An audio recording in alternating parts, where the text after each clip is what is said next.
जे मोठे नेते कार्यकर्ते मात्र त्या ठिकाणी मला अडचणीत आणण्याचा प्रयत्न नाही तर माझ्या विरोधात तिथं बोलतायत। आता त्या लग्नाला कोण गेलं होतं अजून पुढे जाऊन मी नावं सांगू शकतो, फक्त आमची इच्छा काय की पारदर्शक पद्धतीने हा तपास तिथं झाला पाहिजे। दुसरं, एवढे सारे पुरावे असताना आणि तुम्ही DGCAच्या अंतर्गत एक कारवाई करता कोणावर, VSRवर, त्यांचे 5 लेहर जेट विमानं ही तुम्ही ग्राउंड करता आणि त्यात असं म्हणता की नॉन कंप्लायन्स होता। मग विमान उडवणाऱ्या कंपनीमध्ये जर एवढा मोठा नॉन कंप्लायन्स असेल तर ती कंपनीच बंद झाली पाहिजे। मग तुम्ही फक्त 4 विमानं तिथं बंद पाडता आणि बाकीचे तिथं उडवता, मग त्याच्या मागे का ती विमानं कोणाची असाही तिथं प्रश्न निर्माण होतो। FIR करण्याचा प्रयत्न आम्ही करतो, आमचा FIR सुद्धा तिथं घेतला जात नाही। आणि मग ह्या सगळ्या गोष्टीकडे बघितल्यानंतर त्याच्याचबरोबर जे या देशाचे एव्हिएशन मंत्री आहेत राम मोहन नायडू, आता ही एक गोष्ट मी आता आपल्या सर्वांसमोर आणतोय आणि त्याच्यात आमच्याकडे उद्या जाऊन पुरावे सुद्धा आपल्या सर्वांना देतो। आम्हाला जे कळलेलं आहे की चंद्रबाबा नायडू हे स्वतः रोहित सिंगच्या लग्नाला नोव्हेंबर 2024ला गेले होते आणि चंद्रबाबा नायडूंबरोबर सुद्धा राम मोहन नायडू हे होते आणि राम मोहन नायडू हे या देशाचे एव्हिएशन मंत्री आहेत आणि त्यांच्याच मंत्रालयाच्या अंतर्गत AIB हे जे इन्व्हेस्टिगेशन विंग आहे ते तिथं तपास करते। AIB वर दुसरा कोणाचा अधिकार नाही, डायरेक्ट मंत्र्याचा अधिकार असतो। मग तुमचं VSR बरोबर आर्थिक संबंध आहेत, VSR बरोबर तुमचे व्यक्तिगत संबंध आहेत। VSRला ज्या दिवशी एखादी मोठी बँक 40 कोटी रुपये निधी देते तेव्हा चंद्रबाबा नायडूच्या एका NBFCला सुद्धा 50 कोटी रुपये त्याच दिवशी तिथं दिले जातात। अहो किती अजून योगायोग तिथं आणू, आणि हे सगळे संबंध असल्यामुळे अजितदादांना न्याय मिळत नाही आणि इन्व्हेस्टिगेशन हे योग्य दिशेने जात नाही असं आमचं ठाम मत आहे।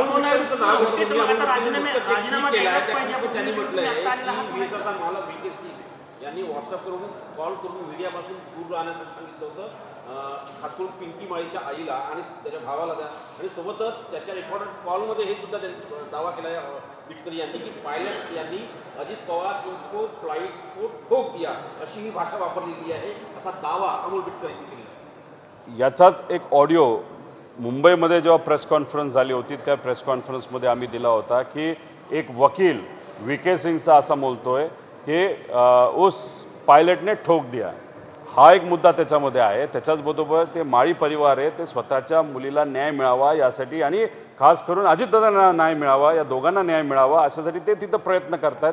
त्यांची आई तिथं आजारी आहे, त्यांचा तिथं डॉक्टरांकडनं चांगलं तिथं ट्रीटमेंट तिथं सुरू आहे, पण त्यांना कुठेतरी दबाव हा आणला जातोय, मग ये नहीं मिलेगा वो नहीं मिलेगा।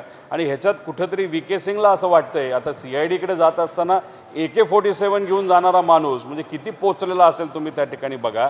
मग तिथं अशा पद्धतीने या व्यक्तीला वाचवलं जात असेल तर मग इन्व्हेस्टिगेशन योग्य दिशेने जाईल असं आम्हाला दुर्दैवाने त्या ठिकाणी वाटत नाही। ज्या पद्धतीने VK सिंगची चौकशी होती, तुम्ही म्हणताय तो गन घेऊन जातो, तो माध्यमांच्या समोर येत नाही, त्याचे चित्रण येत नाहीये, हे बघता CID आणि VK सिंग यांची मिलीभगत आहे असं तुम्हाला वाटतं?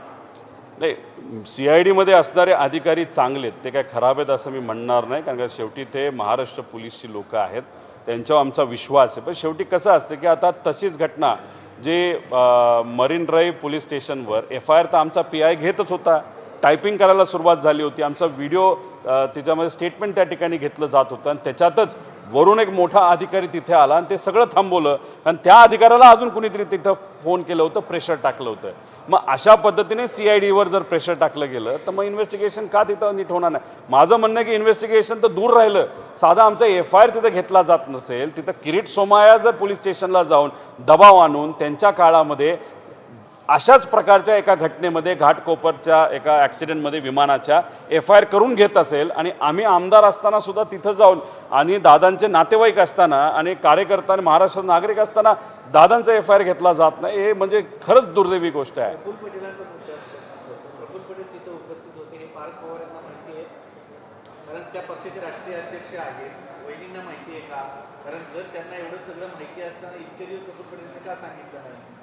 हे बघा, मी आता माहिती तिथं दिलेली आहे आणि याच्यातच त्या दिवशी आणि त्याच्या आदल्या दिवशी आणि त्याच्यानंतरच्या दिवशी तुम्ही जयपूरचे जे विमानतळ आहे त्या विमानतळाला VSRच्याच कंपनीच्या विमानातून मला जे कळालं चंद्रबाबा नायडू हे तिथं जयपूरला पोचले होते। व्हिडिओ फुटेज तुम्ही तिथं काढा, आमच्याकडे काही तपास आहे, पण आम्ही 5 दिवसानंतर तो त्या ठिकाणी तपास समोर आणू. म्हणजे याच्यामध्ये राम मोहन नायडू जे एव्हिएशन मंत्री आहेत ते सुद्धा जयपूरला रोहित सिंगच्या लग्नात होते, चंद्रबाबा नायडू सुद्धा तिथं होते आणि प्रफुल्ल पटेल सुद्धा तिथं होते. मग माझं असं मत आहे की अजितदादांबरोबर एवढे वर्ष जर प्रफुल्ल पटेलांनी त्या ठिकाणी काम केलं असेल आणि त्यांना माहिती होतं की रोहित सिंग बरोबर कोण तिथं एकत्रित आहे, नाही तर रोहित सिंगचे संबंध कोणाकोणाबरोबर आहे, VK सिंगचे संबंध कोणाकोणाबरोबर आहे, मग तुम्ही लॉयल दादांबरोबर विचाराबरोबर न राहिला, तुम्ही फक्त व्यक्तिगत स्वार्थी निर्णय त्या ठिकाणी घेतला, नाही तर स्वार्थ फक्त तुम्ही जपला असं आपल्याला म्हणावं लागेल. त्यामुळे तुम्हाला एवढ्या गोष्टी माहीत असून सुद्धा जर तुम्ही पुढे येत नसताल, तिथं प्रेस कॉन्फरन्स घेत नसताल, तर मग ह्याला काय म्हणणार. आता आम्ही प्रफुल्ल पटेलांच्या प्रेससाठी तिथे थांबलोय आणि आमचं असं सुद्धा मत आहे की राम मोहन नायडू जे या देशाचे एव्हिएशन मंत्री आहेत त्यांनी सुद्धा प्रेस कॉन्फरन्स घ्यावी आणि ह्या सगळ्या गोष्टी तिथं समोर आणाव्या. DGCA प्रेस कॉन्फरन्स घ्यावी. आम्ही जे बोलतोय ते खोटं आहे सिद्ध त्या ठिकाणी त्यांनी करून दाखवावं. स्टेटमेंट द्यायचं नाही, पण सिद्ध करून त्या ठिकाणी दाखवायचं.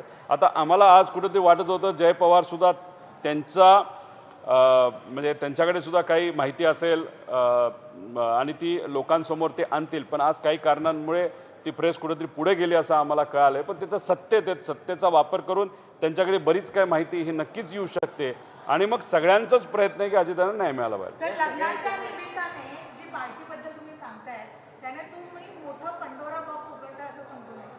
ड्रग्स पार्टी, रेव पार्टी ह्याचं पण इन्व्हॉल्वमेंट कुठे होतं का? नाही, लग्न होतं. VK सिंगची स्टाईल थोडीशी भपकेबाजीची आहे.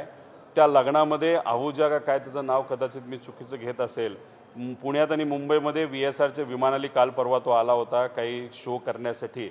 त्याचं गाणं तिथं चालू होतं. आपले जे हनी सिंग का कोणतरी गायक आहे तो इकडे तिकडं लोकांना भेटत होता आणि त्या लोकांमध्ये हे VIP लोक होती ज्याची काही नावं मी घेतलीत, काही नावं अजून मागे ठेवलेली आहेत.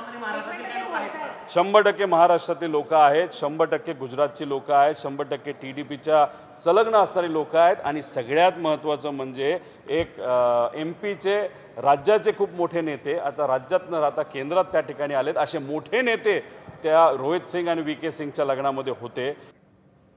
याकडे आपलं लक्ष असेल. एक छोटासा ब्रेक घेतोय. बुलेटिनमध्ये पाहत रहा ABP माझा.